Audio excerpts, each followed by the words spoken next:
Zee 24 तास एक पाऊल पुढे। मराठी कलाकृतींना उभारी मिळण्यासाठी उभारण्यात आलेल्या मुंबईतल्या दादासाहेब फाळके चित्रनगरीत मराठी निर्मात्यांचीच गळचेपी होतीये। उंच माझा झोका या मालिकेच्या निर्मात्याला जागेच्या भाड्यात मिळणारी 50% सवलत रद्द करण्यात आल्यानं या मालिकेचं भवितव्य अधांतरी आहे। पाहूया एक रिपोर्ट। मराठी चित्रपट, मालिका आणि इतर कलांच्या संवर्धनासाठी 1977 साली दादासाहेब फाळके चित्रनगरीची मुंबईत स्थापना झाली। या जागेत मराठी निर्मात्यांना सवलतीच्या दरात जागा मिळणं अपेक्षित होतं। मात्र या ठिकाणच्या जागांचे भाव पाहून 1977 पासून 2012 पर्यंत एकाही मराठी निर्मात्यानं इथं सेट लावला नाही। झी मराठी वाहिनीवर सध्या सुरू असलेल्या उंच माझा झोका या मालिकेचे निर्माते वीरेन प्रधान यांनी पहिल्यांदाच चित्रनगरीत सेट लावला। मात्र सुरुवातीला त्यांना मिळणारी 50% सवलत अचानक नाकारण्यात आली। शिवसेना आणि मनसेच्या चित्रपट सेनेनं या विरोधात आक्रमक पवित्रा घेतलाय।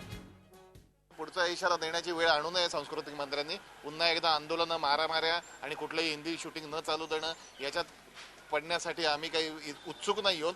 नीट प्रश्न समजून घ्यावा। सांस्कृतिक मंत्र्यांनी ताबडतोब भूमिका स्पष्ट करावी आणि मराठी चित्रमालिकांना, चित्रपटांना ज्याचं नाव दादासाहेब फाळके चित्रनगरी म्हणून आपण देतो, एका मराठी माणसाचं नाव म्हणून येतो, ज्या माणसाने 100 वर्षापूर्वी या देशात चित्रपट आणला, त्यांचे तरी उपकार, त्यांचं ऋण फेडायची वेळ असं समजून मराठी चित्रपट मालिकांना, चित्रपटांना 50% सवलत कायम करण्यात यावी। दादासाहेब फाळके चित्रनगरीमध्ये त्यांना 50% सवलत ही पूर्ववत करावी लागेल, नाहीतर त्या ठिकाणी महाराष्ट्र नवनिर्माण सेना इतर कुठच्याही भाषेचं चित्रीकरण होऊ देणार नाही आणि ह्या आंदोलनाची संपूर्ण जबाबदारी ही राज्य सरकारची असेल, पोलीस प्रशासनाची असेल आणि तिकडच्या अधिकाऱ्यांची असेल।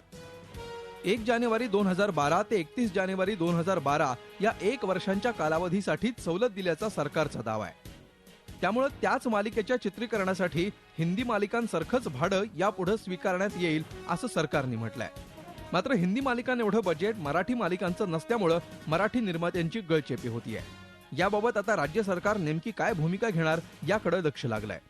झी 24 तास साठी ब्युरो रिपोर्ट। झी 24 तास एक पाऊल पुढे।